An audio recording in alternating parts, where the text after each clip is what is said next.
Hello dear viewers, welcome back again. Today in this session we will differentiate between two terms. First one is your wet cough and second one is your dry cough. Wet cough is also known by the name productive cough and dry cough is also known by the name non-productive cough. तो आज की इस video में हम लोग wait कफ और dry cough के बीच में क्या अंतर या क्या डिफरेंस होता है वो जानने की कोशिश करेंगे। तो शुरुआत करते हैं डेफिनेशन से। तो वेट कफ क्या होता है? तो wet cough is nothing but the cough which typically brings up mucus or phlegm from respiratory tract. It means ये वो कफ होता है जिस कफ में काफ़ी ज़्यादा म्यूकस और फ्लैग्म बनता है रेस्पिरेटरी ट्रैक्ट के अंदर। ड्राई कफ क्या होता है? तो dry cough is that cough which does not brings up mucus but it may give a feeling of tickle in the back of throat.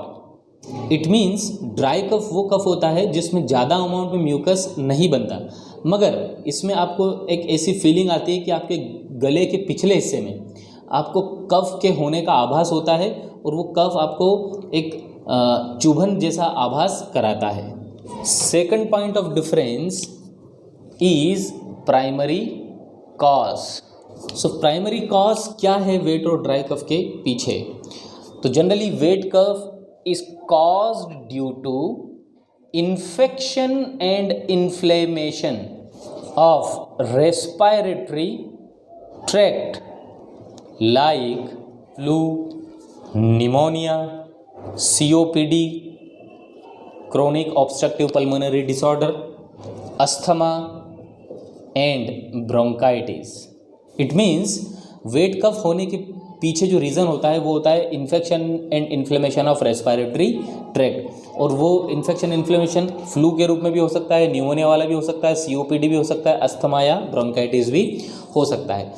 So now what is the reason behind dry cough? So it commonly caused due to irritation of upper respiratory tract by airborne pollutants or smoke or dust etc., and it may cause due to infection in upper respiratory tract like tonsillitis, allergies, and most important and the deadly COVID-19.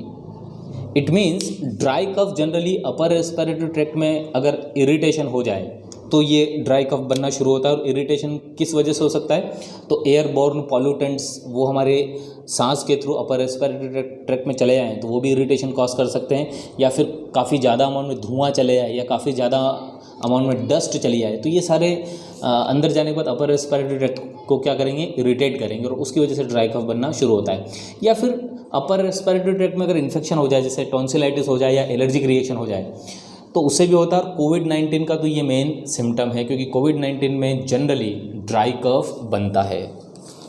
Now third point of difference between this two cough is their duration.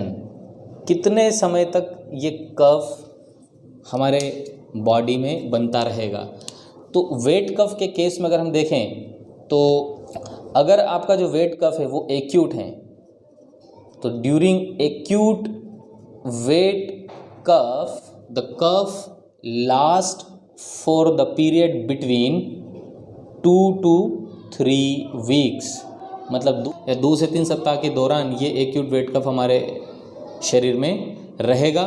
और अगर wait cough जो है वो chronic है तो ये हमारे शरीर में लास्ट करेगा for a time period longer than 8 weeks.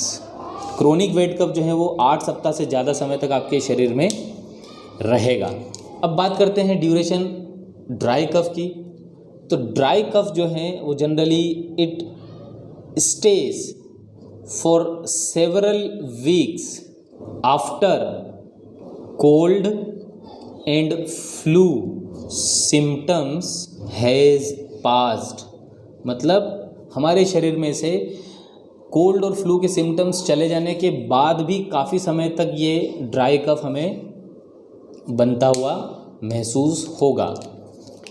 Now most important and final point of difference is treatment. What are the different treatment available for wet cough and dry cough?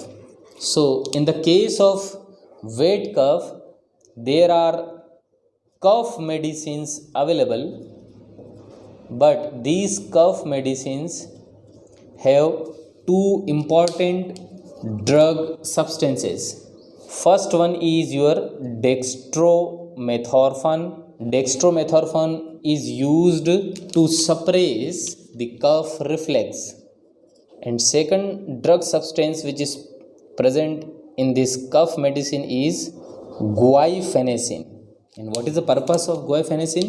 So the purpose of guaifenesin is to thin and loosen the mucus so that it can be easily expelled out from the throat.